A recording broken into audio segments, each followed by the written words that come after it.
Samsung just announced two new products and we got some hands-on time with it already. The first one is what everyone expected, the Galaxy S24 FE. The second product, which is kind of a big surprise to me, is the new Galaxy Tab S10 Plus and the new Tab S10 Ultra. We timestamp everything so you can just skip to whichever section that you are interested the most. And do remember to subscribe because that will help us out a lot. And we will also have full review for all of these products announced today. So yeah, do look forward to that. Let's start with the Galaxy S24 FE first. This phone has been anticipated for quite some time now and it looks very similar to the Galaxy S24 Plus that I love so much. However, there are a few differences here and there, like the overall body is a bit thicker than the S24 Plus, measuring in at 8mm.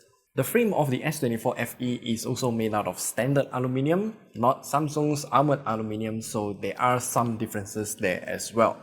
One thing that I am glad about is that the FE is using Gorilla Glass Victus Plus on both the front and the back of the phone, but the back is very glossy.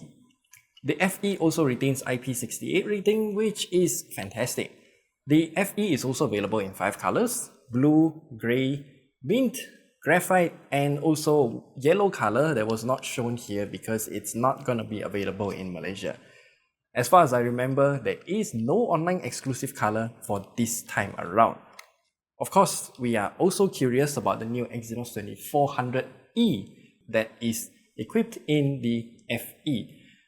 On paper, it's essentially the same thing as the original Exynos 2400 found in the S24 and S24 Plus earlier this year, but with a 100MHz lower clock speed on the highest performance core. On paper, I see this as quite a negligible change, but we are not sure if the power ratings are the same, so we will have to test it out when we get our hands on the S24 FE.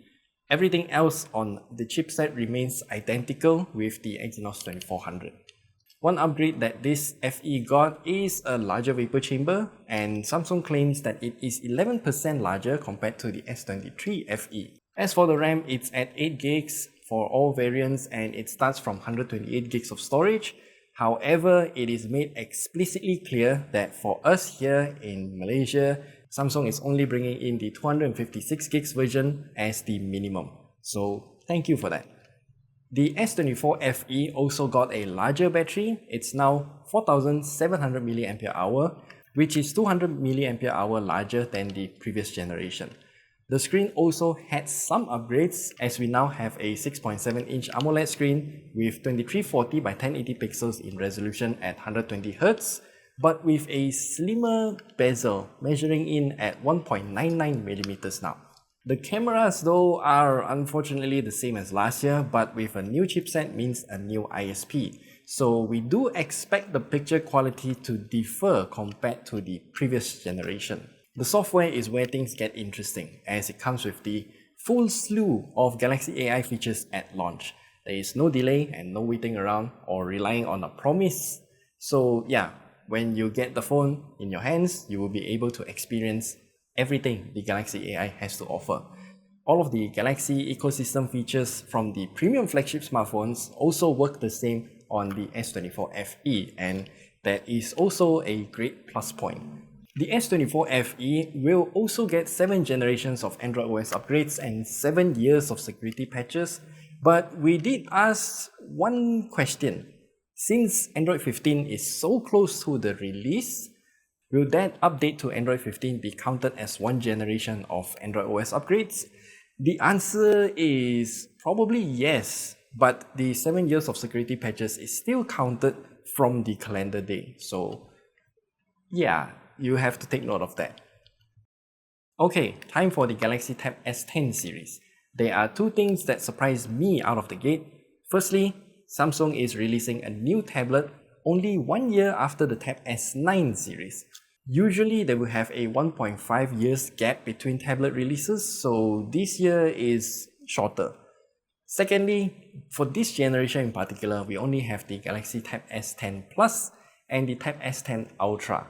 There will be no base version of the Tab S10. That means this generation starts with the Tab S10 Plus, measuring at 12.4 inches with a resolution of 2800 by 1752 pixels and at 120Hz refresh rate.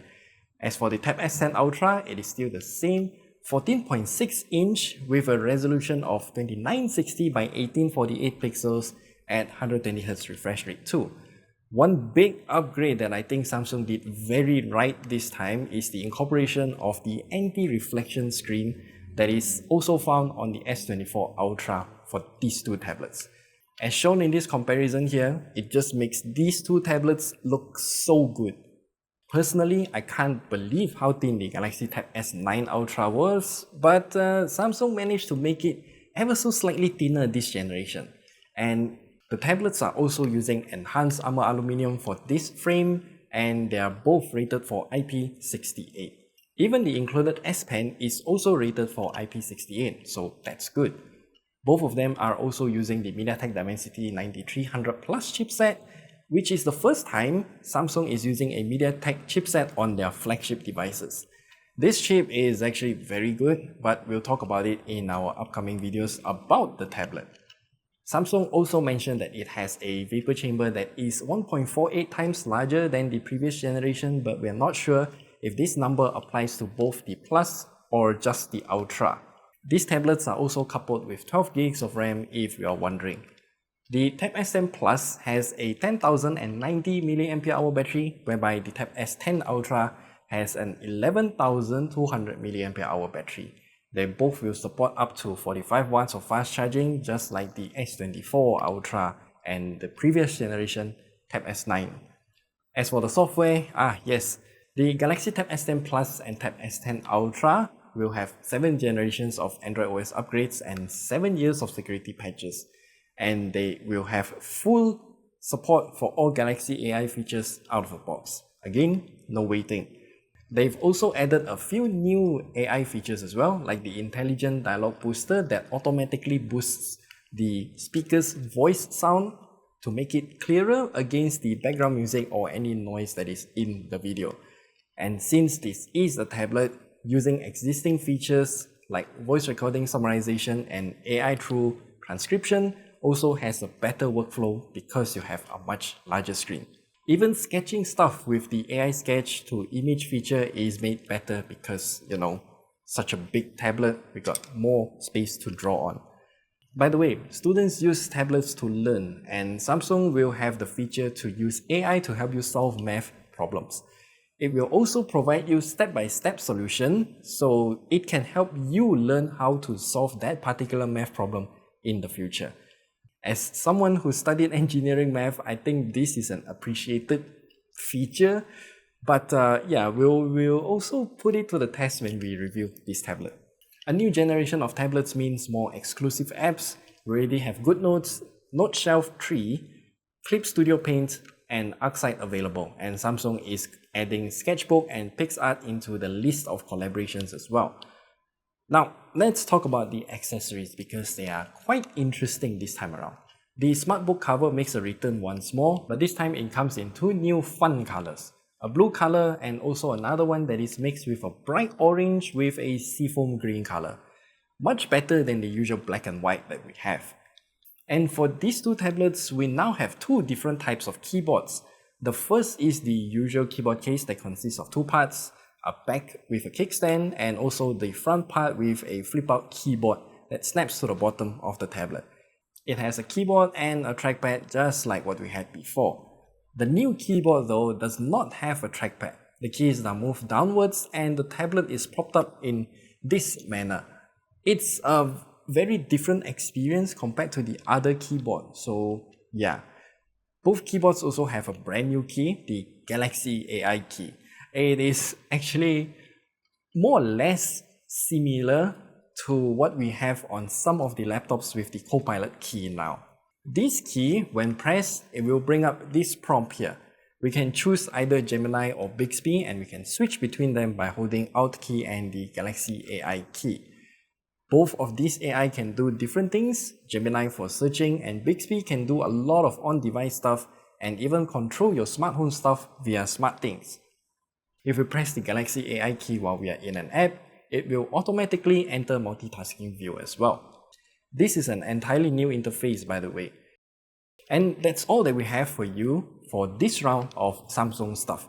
I am very excited for both devices and hopefully we'll get our hands on them soon and do the test so that you guys know what's new and what's good with the Galaxy S24 FE and the Tab S10 series. We'll see you guys in the next video. Goodbye.